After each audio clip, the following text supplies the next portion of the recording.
দর্শক, আপনাদের সবাইকে শুভেচ্ছা, আমন্ত্রণ রাতের বাংলাদেশে। শুরুতেই জানাবো শিরোনাম। সুপ্রিম কোর্টের প্রধান বিচারপতি হিসেবে নিয়োগ পেলেন সৈয়দ রেফাত আহমেদ। ছাত্রদের দাবির মুখে সরে দাঁড়ালেন আপিল বিভাগের বিচারপতিরা।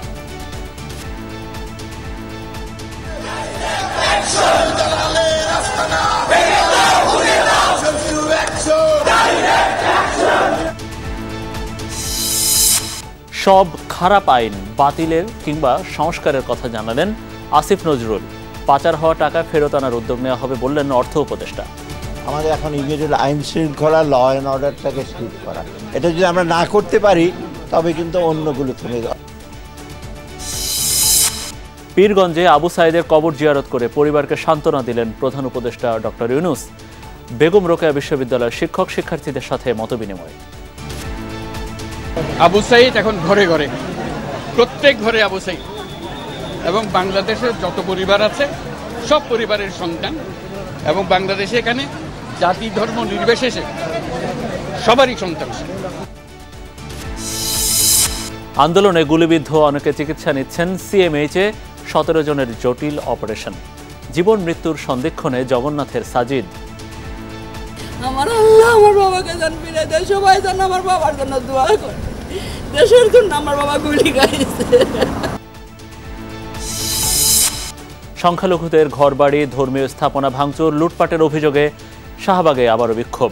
ক্ষতিগ্রস্তদের সরকারি সহায়তা দেওয়ার দাবি। কোটা আন্দোলন ঘিরে গণহত্যার নিরপেক্ষ তদন্তে জাতিসংঘ ও প্রধান উপদেষ্টাকে চিঠি দেবে বিএনপি। কোথাও হামলায় দলের নেতাকর্মীরা জড়িত নয়, দাবি মির্জা ফখরুলের। এছাড়াও রাতের বাংলাদেশে থাকছে দর্শকের আস্থা, অকুণ্ঠ ভালোবাসায় আরও একবার সিক্ত হলো যমুনা টেলিভিশন। বিশ্বের সংবাদ ভিত্তিক ইউটিউব চ্যানেলের তালিকায় আবারও শীর্ষে।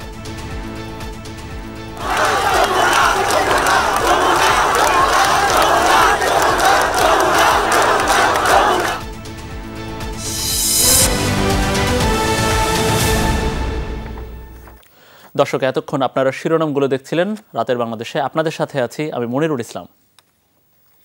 প্রধান বিচারপতি হিসেবে নিয়োগ পেয়েছেন সৈয়দ রেফাত আহমেদ। শনিবার রাষ্ট্রপতি তাকে নিয়োগ দিয়েছেন। বিকেলে তাকে নিয়োগের দাবি জানিয়েছিল বৈষম্য বিরোধী ছাত্র আন্দোলনের শিক্ষার্থীরা। এর আগে ছাত্র বিক্ষোভের মুখে পদত্যাগ করেছেন প্রধান বিচারপতি KM ওবায়দুল হাসান সহ আপিল বিভাগের 7 বিচারপতি। এদিকে সদ্য নিয়োগ পাওয়া অ্যাটর্নি জেনারেল বলেছেন, দ্রুতই সুপ্রিম কোর্টের কার্যক্রম চালু করা উচিত। ছাত্রদের দাবির প্রেক্ষিতে সৈয়দ রেফাত আহমেদকে প্রধান বিচারপতি হিসেবে নিয়োগ দিয়েছেন রাষ্ট্রপতি।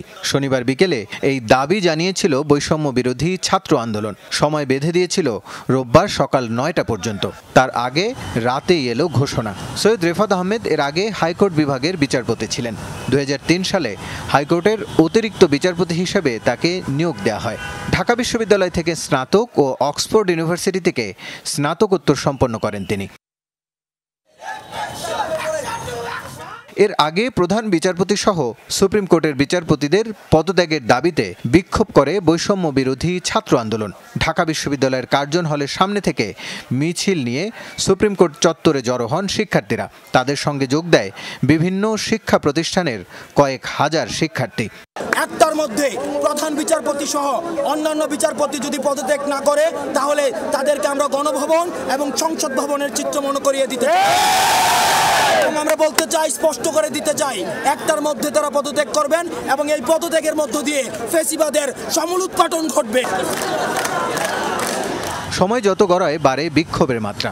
ছাত্র বিক্ষোভের মধ্যেই দুপুরে নিজের ফেসবুক প্রোফাইলে ভিডিও বার্তায় প্রধান বিচারপতির পদত্যাগের খবর দেন আইন উপদেষ্টা। আমাদের প্রধান বিচারপতি কিছুক্ষণ আগে পদত্যাগ করেছেন।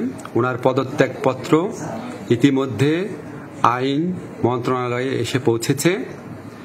এটা উপযুক্ত প্রসেসিং এর জন্য আমরা কাল বিলম্ব না করে রাষ্ট্রপতির কাছে পাঠিয়ে দিব, এবং আমি আশা করব যে এটা খুব দ্রুত কয়েক ঘন্টার মধ্যে এই প্রক্রিয়া সম্পন্ন হবে।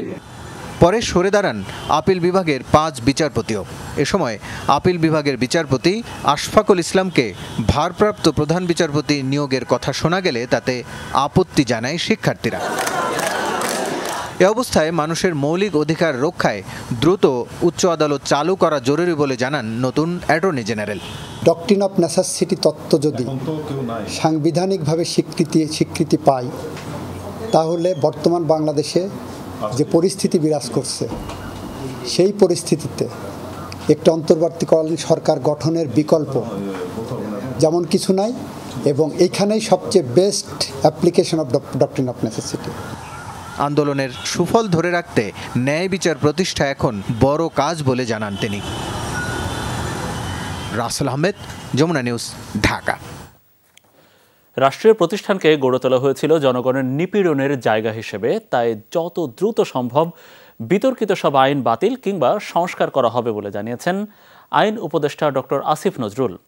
অন্তর্বর্তীকালীন সরকারের উপদেষ্টার দায়িত্ব নেবার পর প্রথমবারের মতো সচিবালয়ে গিয়ে তিনি বলেন, স্বস্তির পরিবেশ ফিরিয়ে আনা হবে।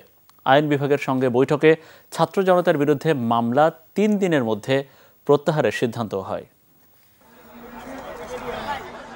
বিশেষ ক্ষমতা আইন কিংবা ডিজিটাল সিকিউরিটি অ্যাক্ট, বিরোধী মত দমনে তৈরি করা হয় এমন নানা আইন, দিনের পর দিন নাজেহাল হয় সাধারণ মানুষ। দায়িত্ব গ্রহণের পর প্রথম দিন সচিবালয়ে গিয়েই এমন আইন বাতিল কিংবা সংস্কারের কথা জানালেন আইন উপদেষ্টা ডক্টর আসিফ নজরুল। যে কোনো ধরনের খারাপ আইন কোনটার আপনার সংস্কার করা প্রয়োজন, কোনটা বাতিল করা প্রয়োজন, সেটা আমরা সুচিন্তিতভাবে পদক্ষেপ নেওয়ার চেষ্টা করব। আপনি সাইবার নিরাপত্তা আইনে তো আমিও আসামি ছিলাম, কাজে বুঝতে পারছেন সাইবার নিরাপত্তা আইনকে ভালোবাসার তো কোনো কারণ নাই আমার। মিসক্যারেজ অফ জাস্টিস হয়েছে, বিচারের নামে কিভাবে হয়রানি হয়েছে, ন্যায় বিচার থেকে বঞ্চিত করা হয়েছে, এই পুরা প্রক্রিয়াটা সম্পর্কে ইনশাআল্লাহ আমি জানি। আমি আমার সাধ্যমতো চেষ্টা করব। আপনারা জানেন আমরা শুক্রবার অফিস করেছি, আজকে শনিবার অফিস করছি। এখানে আইন মন্ত্রণালয়ে যারা আছেন তারা সবাই আমাকে আশা করি কোঅপারেট করবেন, আমরা চেষ্টা করব। তিনি বলেন, বিচার বিভাগ, দুদক, নির্বাচন কমিশন সহ রাষ্ট্রীয় প্রতিষ্ঠানগুলো দিয়ে জনগণের উপর নিপীড়ন চালানো হতো। সংস্কার উদ্যোগ বাস্তবায়ন শেষ হলেই হবে নির্বাচন। আমরা দেখেছি অতীতে পুলিশ, বিচার বিভাগ, দুর্নীতি দমন কমিশন সহ বিভিন্ন রাষ্ট্রীয় প্রতিষ্ঠানকে, এমনকি পাবলিক বিশ্ববিদ্যালয়কে, এগুলিকে জনগণকে নির্যাতনের ওয়েপন হিসাবে ইউজ করার চেষ্টা করা হয়েছে। সংস্কারের আকাঙ্ক্ষা এবং নতুন নির্বাচনের আকাঙ্ক্ষার মধ্যে সমন্বয় করে যেটা যতদিন থাকা দরকার ততদিনই আমরা থাকবো, বেশিও না কমও না। আইন বিভাগের কর্মকর্তাদের সঙ্গে মতবিনিময় করেন আইন উপদেষ্টা, জানান গেল 1 আগস্ট থেকে 5 আগস্ট পর্যন্ত ছাত্র জনতার আন্দোলন দমনে হওয়া মামলা 3 দিনের মধ্যে প্রত্যাহার করা হবে। এছাড়া শিশু কিশোর উন্নয়ন কেন্দ্রে মিথ্যা মামলায় আটক থাকা সকলকেই 3 কর্মদিবসের মধ্যে ছেড়ে দেওয়া হবে। সব সংস্কার করা। Rimon Rahman, Jamuna news, Dhaka. It's pure elegance, pure beauty. BCL Ceramic. অন্তর্বর্তীকালীন সরকারের প্রধান উপদেষ্টা ডক্টর মোহাম্মদ ইউনূস বলেছেন, আবু সাঈদের রক্ত বৃথা যাবে না। দেশের প্রতিটি ঘরে অসংখ্য আবু সাঈদ তৈরি হয়েছে, সে বিশ্বকে চমকেও দিয়েছে। রংপুরে বৈষম্য বিরোধী ছাত্র আন্দোলনে নিহত আবু সাঈদের বাড়িতে শোক সন্তপ্ত পরিবারের প্রতি সমবেদনা জানিয়ে এসব কথা বলেন ডক্টর ইউনূস। পরে বেগম রোকেয়া বিশ্ববিদ্যালয়ে মতবিনিময়ে অংশ নিয়ে তিনি বলেছেন, তারুণ্যের শক্তি নিয়ে দেশকে এগিয়ে নিতে হবে। রংপুর থেকে আরও জানাচ্ছেন আমাদের সহকর্মী তাওহিদ মিথুন, ছবি তুলেছেন নুরুল ইসলাম। অন্তর্বর্তী সরকারের প্রধান উপদেষ্টা হিসেবে শপথ গ্রহণের একদিন পর রংপুরে বৈষম্য বিরোধী ছাত্র আন্দোলনে নিহত আবু সাঈদের বাড়িতে আসেন প্রধান উপদেষ্টা নোবেলজয়ী ডক্টর মোহাম্মদ ইউনূস। গত 16 জুলাই আন্দোলনরত অবস্থায় পুলিশের গুলিতে নিহত হন ছাত্র আন্দোলনের অন্যতম সমন্বয়ক আবু সাঈদ। শনিবার বেলা 11টায় পীরগঞ্জের বাবনপুরে আবু সাঈদের বাড়িতে আসেন মোহাম্মদ ইউনূস। এ সময় তার সাথে ছিলেন 2 উপদেষ্টা নাহিদ ইসলাম ও আসিফ মাহমুদ। প্রথমে নিহত আবু সাঈদের কবর জিয়ারত করেন তারা, পরে দোয়া ও মোনাজাতে অংশ নেন।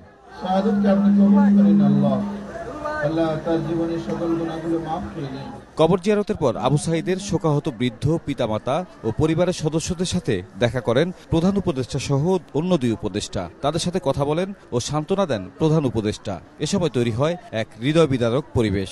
আবু সাঈদের স্বজনদের কান্না দেখে নিজের কান্নাও থামাতে পারেননি ডক্টর ইউনূস।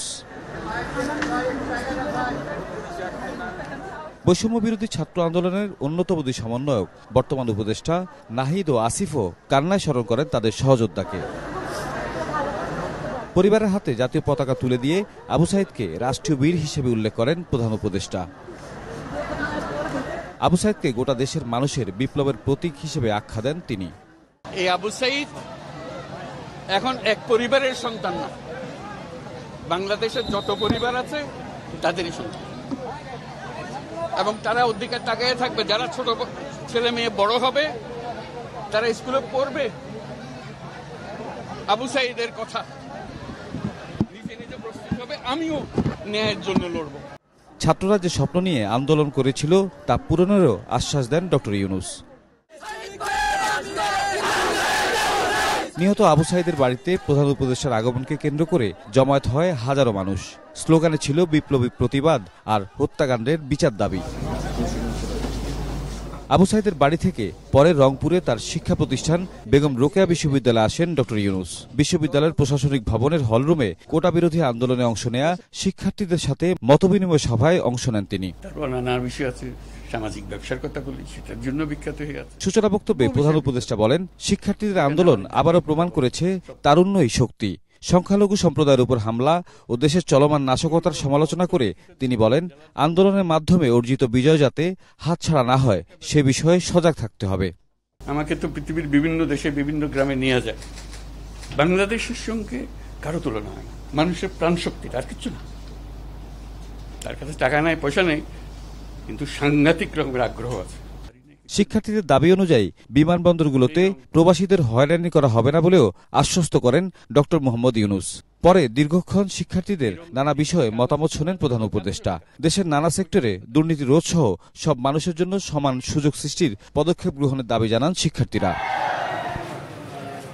এরপর ডক্টর ইউনূস যান রংপুর মেডিকেল কলেজ হাসপাতালে। সেখানে কোটা আন্দোলনে আহতদের চিকিৎসার খোঁজ খবর নেন তিনি। পরে রংপুর সার্কিট হাউসে সাংবাদিকদের সাথে কথা বলেন প্রধান উপদেষ্টা। দেশের অর্থনৈতিক উন্নয়নে নিজেদের মধ্যে একতা প্রতিষ্ঠা এখন সবচেয়ে বড় চ্যালেঞ্জ বলে মনে করেন তিনি। আমাদের স্বপ্ন আমরা বাস্তবায়ন করব, এবং আমাদের স্বপ্ন বাস্তব, আমাদের যে স্বপ্ন, আমাদের যে ক্ষমতা, এটা যদি আমরা করি, পৃথিবীর মানুষ এমনি ভাবা দেবে। দেশের সম্ভাবনা অসীম, তাই সব সমস্যা দূর করে দেশকে এগিয়ে নেওয়ার প্রত্যয় ডক্টর মোহাম্মদ ইউনূসের। পৃথিবীর বহু দেশে তো যাই, কাজে দেখি এর চাইতে ঘনিষ্ঠ একটা জাতি। তাওহিদ মিথুন, যমুনা নিউজ, রংপুর। অর্থনীতির গতি মন্থর হয়েছে, কিন্তু লাইনচ্যুত হয়নি। এক্ষেত্রে সংস্কার দরকার বলে জানিয়েছেন অর্থ উপদেষ্টা ডক্টর সালেহুদ্দিন আহমেদ। দেশ থেকে পাচার হওয়া টাকা ফেরত আনার বিষয়ে প্রক্রিয়া চলছে বলেও জানিয়েছেন তিনি। আর শিল্প উপদেষ্টা বলেছেন, শিল্পক্ষেত্রে নিরবচ্ছিন্ন গ্যাস সরবরাহ হবে তার প্রধান লক্ষ্য। নিজ মন্ত্রণালয়ে কোনো দুর্নীতির স্থান নেই বলেও জানিয়েছেন উপদেষ্টারা। উপদেষ্টা হিসেবে নির্ধারিত দায়িত্ব পাওয়ার পরদিন সকালেই সচিবালয়ে যান অর্থ উপদেষ্টা ডক্টর সালেহুদ্দিন আহমেদ। ছুটির দিনেও অর্থনীতির হালচাল জানতে বৈঠক করেন কর্মকর্তাদের সাথে। বৈঠক শেষে অর্থ উপদেষ্টা বলেন, জীবন ও জীবিকার উপর যে প্রভাব পড়েছে তা কাটিয়ে উঠতে হবে। বেসিক কাজগুলো করতে বেশি সময় লাগবে না, কারণ অলরেডি তো ছিল, মাঝখানে একটু বিচ্যুতি হয়েছে, একেবারে লাইনচ্যুত হয়ে যায় না, একটু স্লো হয়ে গেছে। আমি ওদের একটু মন্থর হয়ে গেছে, এটাকে আমরা আরও গতিটাকে বাড়াবো। এ সময় তিনি জানান, পাচার করা অর্থ ফিরিয়ে আনতে ব্যবস্থা নেবে সরকার। সেটা আমরা জানি, ওটা তো প্রসেস আছে, তথ্য লাগবে, তারপর যাদের সাথে যোগাযোগ করে এটা করতে আমরা করবো। আমাদের এখন ইমিডিয়েট আইন শৃঙ্খলা, ল অ্যান্ড অর্ডারটাকে ঠিক করা, এটা যদি আমরা না করতে পারি তবে কিন্তু অন্যগুলো থেমে যাবে। অথবা আমরা চেষ্টা করছি এখনই ইমিডিয়েটলি ল অ্যান্ড অর্ডার বলতে শুধু রাস্তাঘাটের না, ব্যাংকগুলি চালু করা, পোর্টগুলি অনেকাংশে ইসে আছে, রাস্তাঘাট ইসে করা, সেগুলি আমরা চেষ্টা করছি সচেষ্ট করতে ইমিডিয়েটলি। ছুটির দিন হলেও শিল্প মন্ত্রণালয়ে কর্মকর্তাদের সাথে বৈঠক করেন শিল্প উপদেষ্টা আদিলুর রহমান খান। কর্মক্ষেত্রে সমস্যা চিহ্নিত করেই সমাধান করতে হবে বলে জানান তিনি।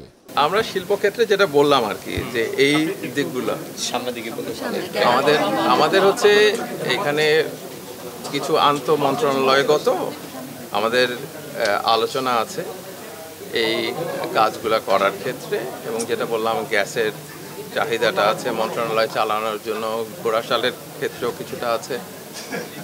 আমরা এটা আরও দেখছি। আজকে প্রথম দিনে গ্যাসের ব্যাপারটা এনশিওর করা, এই অগ্রাধিকার মানে শিল্প খাত, জি, ফার্টিলাইজার ফ্যাক্টরি, সব শিল্প না, ফার্টিলাইজার। মন্ত্রণালয়ের কাজে দুর্নীতিকে কোনোভাবেই প্রশ্রয় দেয়া হবে না বলেও হুঁশিয়ারি দেন এই উপদেষ্টা। দুর্নীতির ব্যাপারে তো আমাদের কঠোর হওয়া ছাড়া আর কোনো উপায় নাই। ভাস্কর ভাদুরী, যমুনা নিউজ, ঢাকা। কোটা আন্দোলনকে ঘিরে গণহত্যার নিরপেক্ষ তদন্তের জন্য জাতিসংঘ ও প্রধান উপদেষ্টার কাছে চিঠি পাঠাবে বিএনপি। গুলশানে দলের কার্যালয়ে এক সংবাদ সম্মেলনে এমনটা জানিয়েছেন মহাসচিব মির্জা ফখরুল ইসলাম আলমগীর। এছাড়াও দুবাইয়ে আটক 57 বাংলাদেশিকে ছাড়াতে সরকারকে উদ্যোগ নেওয়ার আহ্বান জানান তিনি। সমসাময়িক বিষয়ে গুলশানে বিএনপির চেয়ারপারসনের রাজনৈতিক কার্যালয়ে সাংবাদিকদের সাথে কথা বলেন বিএনপির মহাসচিব মির্জা ফখরুল ইসলাম আলমগীর। এ সময় তিনি জানান, কোটা আন্দোলনকে ঘিরে গণহত্যার নিরপেক্ষ তদন্ত চেয়ে বিএনপির পক্ষ থেকে জাতিসংঘ ও প্রধান উপদেষ্টার কাছে চিঠি পাঠানো হবে। বিজয়ের পূর্বে সরকার বাহিনী দিয়ে যে নৃশংসভাবে গণহত্যা করা হয়েছে, সেই গণহত্যার ব্যাপারে আমরা সবসময় কথা বলে এসেছি এবং জাতিসংঘের উদ্বেগ ছিল এটাতে সবচেয়ে বেশি। আমরা সিদ্ধান্ত নিয়েছি যে জাতিসংঘের কাছে আমরা এই বিষয়ে একটা নিরপেক্ষ তদন্ত চেয়ে আমরা চিঠি পাঠাবো। সংবাদ সম্মেলনে ছাত্র আন্দোলনের পক্ষে সংহতি জানাতে গিয়ে দুবাইয়ে সাজাপ্রাপ্ত 57 বাংলাদেশিকে ফেরত আনতে সরকারকে উদ্যোগ নেয়ার আহ্বান জানান বিএনপির মহাসচিব। ইউএই যেখানে আপনার আমাদের প্রায় 50 জন শ্রমিককে বন্দী করা হয়েছে এই আন্দোলনের সমর্থন দেওয়ার জন্য, আমরা তাদের মুক্তির জন্য আমরা এই সরকারকে উদ্যোগ নেওয়ার জন্য আমরা চিঠি দেব।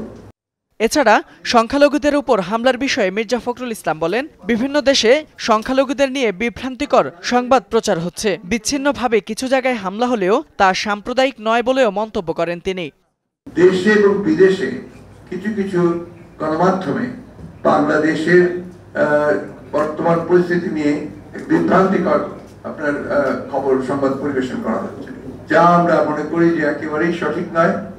কিছু কিছু জায়গায় কিছু কিছু সমস্যা তৈরি হয়েছে, নিঃসন্দেহে সমস্যাগুলো সম্প্রদায়গত ভাবে নয়, ধর্মীয় ভাবে নয়, এগুলো আপনার রাজনৈতিক। সুপ্রিম কোর্টের প্রধান বিচারপতি সহ বিচারপতিদের সরানো গণতন্ত্রের জন্য সুখবর বলেও মন্তব্য করেন তিনি। ফয়সাল মাহমুদ, যমুনা নিউজ, ঢাকা। কর্মস্থলে ফিরতে শুরু করেছেন পুলিশ সদস্যরা।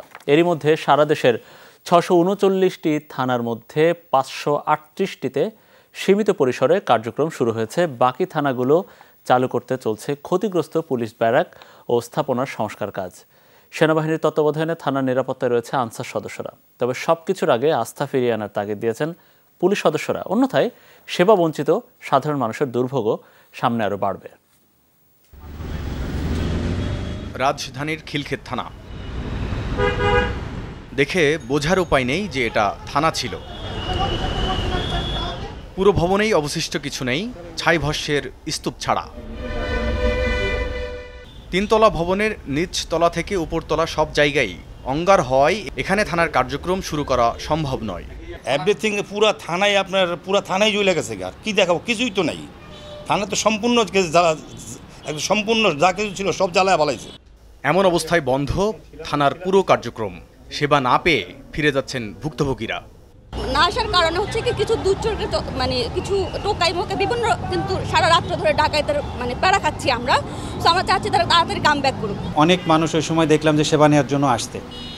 একজনের তো একটা মারা গেছে, কিভাবে লাশ দাফন করবে, কোথায় যাবে সেরকম রোগীও যেমন পেয়েছি। আবার আরেকটা চুরি ডাকাতির বিষয়, সেটাও পেয়েছিলাম। আবার আরেকজনের হচ্ছে জমি জমা এরকম। আমি সকালবেলা এসে দেখছি 4-5 জন মানুষ এখানে আইনি সেবা নেওয়ার জন্য আসছে, তারা এখানে পায়নি। 5 আগস্ট পুড়িয়ে দেওয়া থানাগুলোর অবস্থা কম বেশি একই রকম। এই যেমন উত্তরা পূর্ব থানার চিত্র। জনগণের সার্বিক সহযোগিতা করার জন্য পুলিশই যথেষ্ট। আমরা পুলিশদেরকে সহযোগিতা করার জন্য সাময়িকভাবে এখানে আসছি। রাজধানীসহ সারা দেশের 639টি থানার মধ্যে 538টি থানায় সীমিত পরিসরে কার্যক্রম শুরু হয়েছে। এসব থানার পুলিশ ব্যারাকসহ ক্ষতিগ্রস্ত স্থাপনার সংস্কার কাজ চলছে। পুলিশের মধ্যে আস্থা ফিরিয়ে আনতে আরও সময় লাগবে বলে জানিয়েছেন কর্মকর্তারা। আজকে থেকে আমরা আসলে খুব স্বল্প পরিসরে কাজগুলি শুরু করছি। খুব দ্রুত আমরা আসলে আমাদের কাজে ফিরে যাব। জানেন যে থানাগুলি কখনো আসলে বন্ধ হয় না, সেরকম একটি জায়গায় মানুষের আস্থার জায়গায় পরিণত করতে চাই।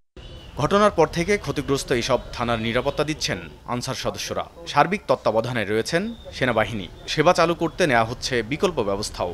কার্যক্রমটা চালু রাখার জন্যই আমরা আসছি এবং অনেক পুলিশ অফিসাররা এই পর্যন্ত আসছেন এবং তাদের সাথে আমরা রেকি করে আসছি। আমরা নতুন জায়গা দেখছি। কালকে থেকে এই সেবাটা আমরা ইনশাল্লাহ চালু করব। থানাগুলো দ্রুত চালু না হলে জনভোগান্তির পাশাপাশি অপরাধ বেড়ে যাওয়ার আশঙ্কা করছেন সাধারণ মানুষ। বানিয়ামিন, যমুনা নিউজ, ঢাকা। ছাত্র জনতার আন্দোলনে একাধিক গুলিবিদ্ধ অনেকেই চিকিৎসা নিচ্ছেন সিএমএইচে। 17 জনের বেলায় করতে হয়েছে জটিল অপারেশন। সিএমএইচ কমান্ডেন্ট জানিয়েছেন, সবচেয়ে খারাপ অবস্থা ইকরামুল হক সাজিদ নামে জগন্নাথ বিশ্ববিদ্যালয়ের এক শিক্ষার্থীর। সাজিদের খোঁজখবর নিয়েছেন আমাদের সহকর্মী আখলাকুস সাফা।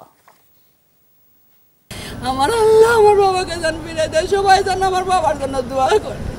দেশের জন্য আমার বাবা গুলি খাইছে। 7 দিন ধরে সিএমএইচের লাইফ সাপোর্টে ইকরামুল হক সাজিদ। জগন্নাথ বিশ্ববিদ্যালয়ের হিসাব বিজ্ঞান বিভাগের এমবিএর ছাত্র সে। 4 আগস্ট মিরপুর 10 নম্বরে আন্দোলনে ছিল। মিরপুর 2 নম্বর দিক থেকে পুলিশের একটি গুলি এসে ঢুকে যায় সাজিদের মাথায়। বুলেটটি আটকা পড়ে চোখের ভেতর দিকে। বাবা মায়ের একটি মাত্র ছেলে সাজিদ। আন্দোলনে থাকা অবস্থায় মায়ের ফোনের উত্তরে সে বলেছিল, চিন্তা করো না মা, আমার কিছু হবে না। 7 দিন ধরে হাসপাতালের দেয়ালে দেয়ালেও যেন সাজিদের মায়ের কান্নার সাক্ষী। আমার বাবা সুস্থ, বাবা বাসায় থেকে আসছে। আমার বাবা এখন সিএমএইচে শুয়ে রয়েছে। আমার বাবা আর কথা বলতে পারে না। আমার বাবা, আমি দেশবাসীর কাছে দোয়া চাই, আমার বাবা যেন আমার বুকে ফিরিয়ে দেয়। আল্লাহ যেন আমার বাবাকে বুকে ফিরিয়ে দেয়। আমার এখনো লাইফ সাপোর্টে আছে। ওটি থেকে বের করার পর থেকেই আইসিইউতে লাইফ সাপোর্টে আসলে তখনও যেরকম ছিল এখনো সেরকম, অবস্থার উন্নতি হচ্ছে না। পুরোটা সময় সাজিদ আর তার পরিবারের সাথে ওর বন্ধুরা। আন্দোলনেও তারা ছিল কাঁধে কাঁধ মিলিয়ে। সবশেষ বন্ধুদের সে বলেছিল, এখন আন্দোলনের সময়, ঘরে থাকা যাবে না। ও ওই পাশে ছিল, আমি এই পাশে, মাঝখানে হচ্ছে ও ছিল। এর মধ্যেই হঠাৎ করে দেখলাম যে একজন ছেলে পড়ে গেল। মানে আমরা জাস্ট চোখের পলকের দেরি, জাস্ট 2 সেকেন্ডের একটা ব্যবধানে ও পড়ে গেল। আমি রিক্সায় তুলে সবাইকে বললাম যে আমার বন্ধু আমাকে দিয়ে দাও। তাকে আমি যখন নিয়ে যাচ্ছি, নিয়ে যাওয়া অবস্থায় পুরো শরীর রক্তমাখা। তখন আমি যখন নিয়ে যাচ্ছি, তার এত পরিমাণে ব্লিডিং হয়েছে যে তার গলা পর্যন্ত একদম রক্ত জমে গেছে। ব্রেইনটা আসলে ড্যামেজ হয়ে গেছে, ফাংশন ঠিকমতো কাজ করতে পারছে না। বাট সবাই চেষ্টা করছে, ডক্টররা চেষ্টা করছে, যদি বিন্দু পরিমাণ আশা থাকে ওইটার নিয়ে তাদের কার্যক্রম চালায় যাওয়ার। সিএমএইচের কমান্ড্যান্ট জানান, আসলেই অবস্থা ভালো নেই সাজিদের। বলা যায় বেঁচে আছে নিজের আত্মশক্তির বিশ্বাসে। বেঁচে থাকার মরণপণ চেষ্টা করছে সাজিদের দেহ। তার পিছন দিক থেকে গুলি লেগে সামনে দিয়ে চোখ দিয়ে বের হয়ে গেছে, তো ব্রেন ম্যাটারটা ডিস্ট্রয় হয়েছে। সেক্ষেত্রে রিকভারি করার সুযোগ খুব কম। তার অবস্থা বেশ খারাপ, খুবই খারাপ, এবং আমরা তার ব্যাপারে খুব বেশি আশাবাদী না। সিএমএইচ কমান্ড্যান্ট আরও জানান, এ পর্যন্ত ৭৪ জন আহত রোগীকে চিকিৎসা দেওয়া হয়েছে, যাদের ৩৪ জন বেসামরিক, বাকিরা আইনশৃঙ্খলা রক্ষাকারী বাহিনীর। ১৭ জনের জটিল অপারেশন হয়েছে বলেও জানায় সিএমএইচ। আখলাকুস সাফা, যমুনা নিউজ, ঢাকা। কনকায় দীর্ঘদিন পর্যন্ত খাবার থাকে গার্ডেন ফ্রেশ। ভালো থাকুন আপনিও। Concha fridge. সংখ্যালঘুদের বাড়িঘর, মন্দির ও দোকানপাটে ভাঙচুর ও লুটপাটের অভিযোগে দ্বিতীয় দিনের মতো রাজধানীতে বিক্ষোভ করেছে হিন্দু শিক্ষার্থী ও সম্প্রদায়।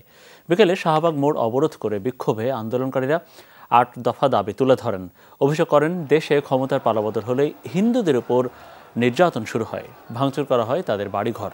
আন্দোলনকারীরা দেশব্যাপী লুটপাট, নির্যাতনের ঘটনার বিচার বিভাগীয় তদন্ত ও দোষীদের শাস্তির দাবি জানান। সরকারি উদ্যোগে ক্ষতিগ্রস্ত ঘর ও মন্দির পুনর্নির্মাণের দাবি জানান তারা। বলেন, হিন্দু ধর্মীয় কল্যাণ ট্রাস্টকে পূর্ণাঙ্গরূপে হিন্দু ফাউন্ডেশন হিসেবে নিবন্ধন দিয়ে দলীয় লেজুর ভিত্তিক ব্যক্তিদের বাদ দিয়ে পুনর্গঠন করতে হবে।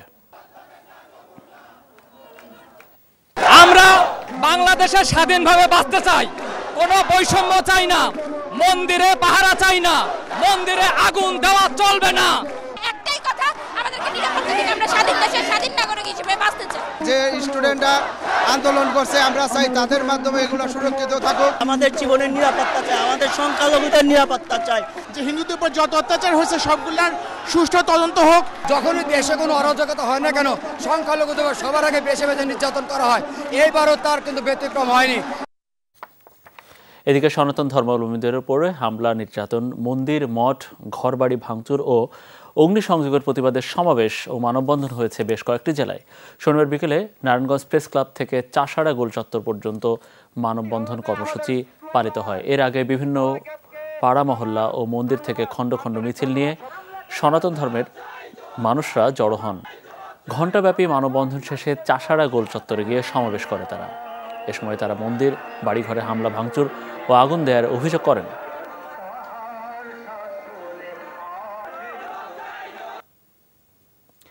বিকেলে চট্টগ্রামের চেরাগী পাহাড় মোড়ে অনুষ্ঠিত বিক্ষোভ সমাবেশে বিভিন্ন প্রান্ত থেকে মিছিল নিয়ে যোগ দেন হিন্দু ধর্মের মানুষরা। এ সময় দেশের বিভিন্ন স্থানে হামলা, নির্যাতন, ভাঙচুর ও অগ্নিসংযোগের বিচারের পাশাপাশি জড়িতদের আইনের আওতায় আনার দাবি জানান তারা।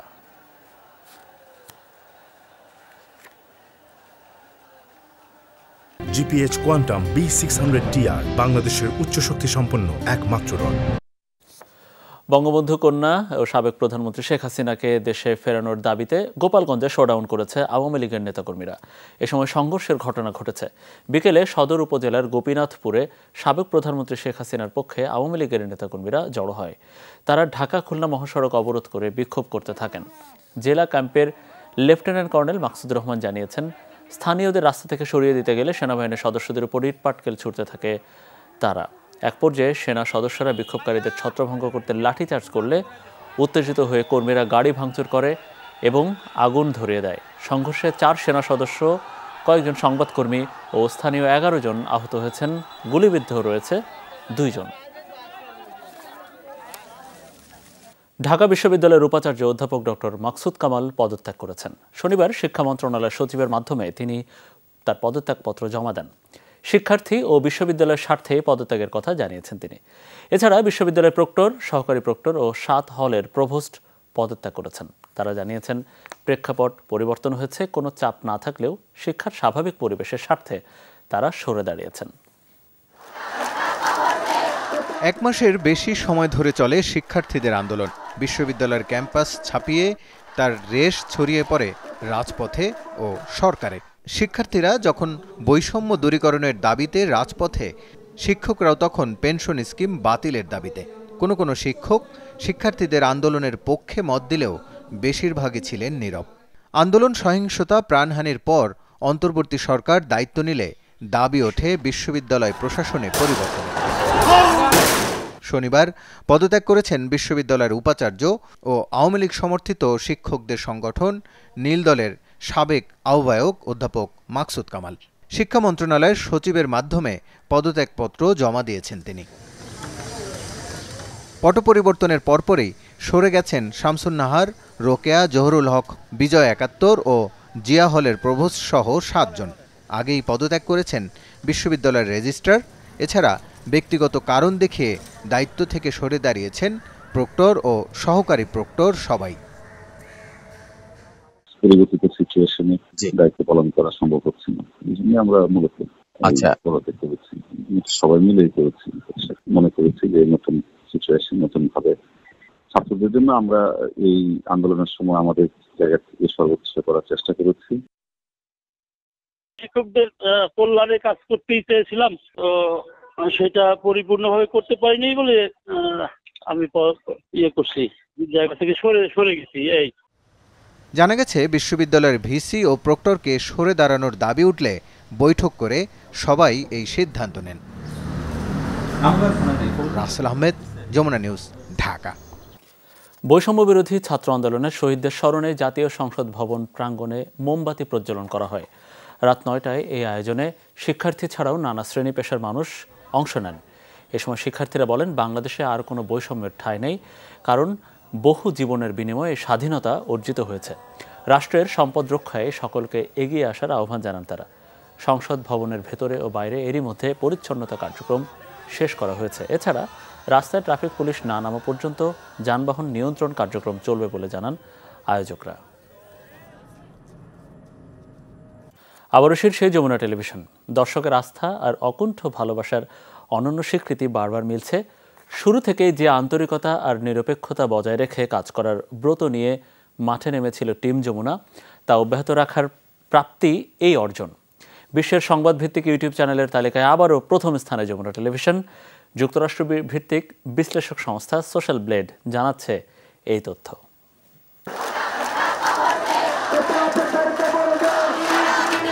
সরকারি চাকরিতে কোটা সংস্কার আন্দোলন ঘিরে উত্তাল গোটা দেশ, ছাত্র জনতার ব্যাপক অংশগ্রহণ, বিষাদ, কান্না, দ্রোহ হয়ে রূপ নেয় বিদ্রোহে।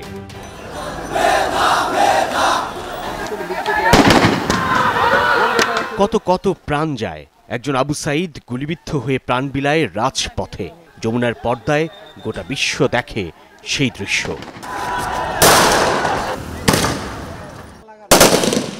এক প্রাণ প্রতীকী রূপে ধরা দেয় শত প্রাণী, শেষে ছাত্র নাগরিকের অনন্য গণ অভ্যুত্থান। যমুনা বরাবরই চেষ্টা করে সঠিক বস্তুনিষ্ঠ পেশাদার সাংবাদিকতার। জনতার অভ্যুত্থানে ঝুঁকি নিয়ে, সাহস নিয়ে নির্ভয়ে কাজ করতে চেয়েছেন কর্মীরা। আপনাদের চ্যালেঞ্জকে আমরা সমর্থন করি সবচেয়ে। I like you. নানা প্রতিবন্ধকতার মুখেও যা বলতে পেরেছে, যা বলতে চেয়েছে তা প্রচার হয় ফেসবুক, ইউটিউব সহ যমুনা টেলিভিশনের সামাজিক মাধ্যমে। তারই প্রতিফলন আন্দোলনের উত্তাল দিনে কিংবা সমাপ্তির পর সাধারণের ভালোবাসায় রাজপথে। সাধারণ মানুষ সংবাদকর্মীদের সত্যিকারের মাথায় তুলে ধরেন। বারবার ভালোবাসায় আপ্লুত হন কর্মীরা। মাঠে ময়দানে যেমন উচ্ছ্বসিত নাগরিকরা, তারা ছুটেও আসেন যমুনার চত্বরে। আমরা শুধু বলি, পাশে আছি সত্যের ভালো। ছাত্ররা উদ্যুক্ত করে তাদের বাবা মাকে, আমরা বলি কি তোমরাও দেখো, যমুনা টিভি দেখো। আমরা চিনি যমুনা টেলিভিশনকে, এখন আরো ভালো করে চিনতেছি, এবং যমুনা টেলিভিশন আছে, থাকবে এবং থাকুক, আমরা সেটা চাই। সাধারণের কাছ থেকে পাওয়া অকুণ্ঠ সমর্থন আর স্বীকৃতিরই গাণিতিক প্রতিফলন আরও একবার যুক্তরাষ্ট্রভিত্তিক সামাজিক যোগাযোগ মাধ্যম বিশ্লেষণকারী সাইট সোশ্যাল ব্লেডের র্যাঙ্কিংয়ে। যমুনা টেলিভিশন মানুষের ভাষা বুঝতে পেরেছে, পড়তে পেরেছে। সেই জন্য যমুনা টেলিভিশনকে বাংলাদেশের তথা সারা বিশ্বের মানুষ গ্রহণ করেছে, ভালোবেসেছে। যমুনার জন্য এ অভিজ্ঞতা নতুন নয়। 2014 থেকে সম্প্রচারে আসা যমুনা 2020 সালে বিশ্বের শীর্ষ সংবাদভিত্তিক ইউটিউব চ্যানেলের তালিকায় 5ম নাম লেখায়। এরপর থেকে র্যাঙ্কিংয়ে বিভিন্ন স্থানে থাকলেও চলতি বছরের জানুয়ারিতে 3য় সপ্তাহে উঠে আসে 1 নম্বরে।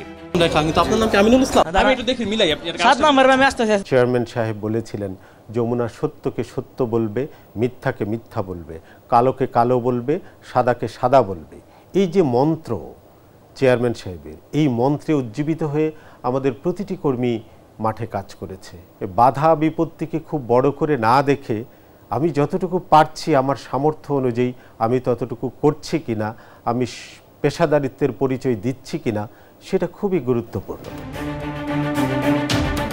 যমুনার পথ চলা প্রতিদিনের, রাষ্ট্রের যাবতীয় সব অনুষঙ্গের খবরাখবর নিষ্ঠার সঙ্গে তুলে ধরাই ব্রত। কখনো সংকট, কখনো দুর্ভোগ, কখনো রাজনীতির উত্তাল রসায়ন, দুর্নীতি আর নিপীড়নের খবর, মূল্যস্ফীতি থেকে মানুষের দিন যাপন, সবকিছুই যমুনায়। ক্রিকেট কিংবা ফুটবলের বিশ্বকাপ থেকে অলিম্পিক, বাদ যায় না কিছুই।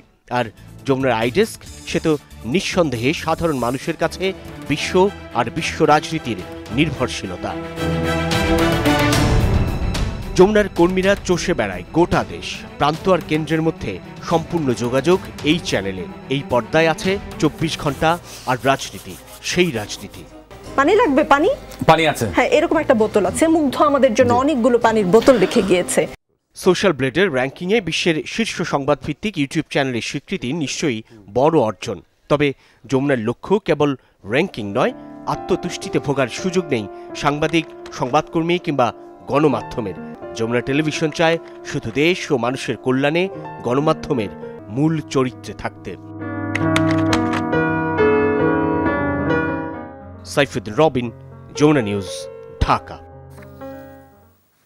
আওয়ামী লীগের সাধারণ সম্পাদক ও সাবেক সড়ক পরিবহন ও সেতু মন্ত্রী ওবায়দুল কাদের এবং সাবেক স্বরাষ্ট্রমন্ত্রী আসাদুজ্জামান খানের বিরুদ্ধে নিষেধাজ্ঞা আরোপের আহ্বান জানিয়েছেন মার্কিন কংগ্রেসের 6 সদস্য। যুক্তরাষ্ট্রের পররাষ্ট্রমন্ত্রী অ্যান্টনি ব্লিংকেন ও অর্থমন্ত্রী ইয়েলেনকে এই সংক্রান্ত চিঠি পাঠিয়েছেন কংগ্রেস সদস্যরা। তারা হলেন Lloyd Doggett, Edward J Markey, William R Keating, Chris Van Hollen, James P McGovern ও অল গ্রিন। চিঠিতে বাংলাদেশের সাম্প্রতিক বিভিন্ন ঘটনা তুলে ধরা হয়। কংগ্রেস সদস্যরা বলেন, আন্দোলনে বেশিরভাগ সহিংসতার জন্য দায়ী 2 বাহিনী, পুলিশ ও বিজিবি। সাবেক স্বরাষ্ট্রমন্ত্রী হিসেবে এর দায়ভার আসাদুজ্জামান খানের। অন্যদিকে আওয়ামী লীগের সাধারণ সম্পাদক ওবায়দুল কাদের বিক্ষোভকারীদের ওপর হামলা করতে তার অন্যান্য সংগঠন বিশেষ করে ছাত্রলীগকে নির্দেশ দেন, উল্লেখ করেন 6 কংগ্রেস সদস্য। এসব কারণেই আওয়ামী লীগের 2 নেতার বিরুদ্ধে নিষেধাজ্ঞা আরোপের আহ্বান জানানো হয়। টানা বৃষ্টিতে বিপর্যস্ত চীনের উত্তরাঞ্চলের 4 প্রদেশ। শুক্রবার থেকে ভারী বৃষ্টিপাতে জর্জরিত দেশটির বেইজিং, তিয়ানজিন, হেবেই ও ইনার মঙ্গোলিয়ার বাসিন্দারা।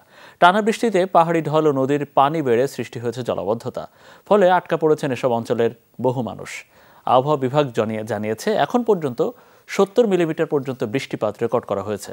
কর্তৃপক্ষের সংখ্যা এটি 170 মিলিমিটার পর্যন্ত বাড়তে পারে। এর পাশাপাশি চীনের উত্তর পূর্ব অঞ্চলে ঝড়ের পূর্বাভাসও দেওয়া হয়েছে।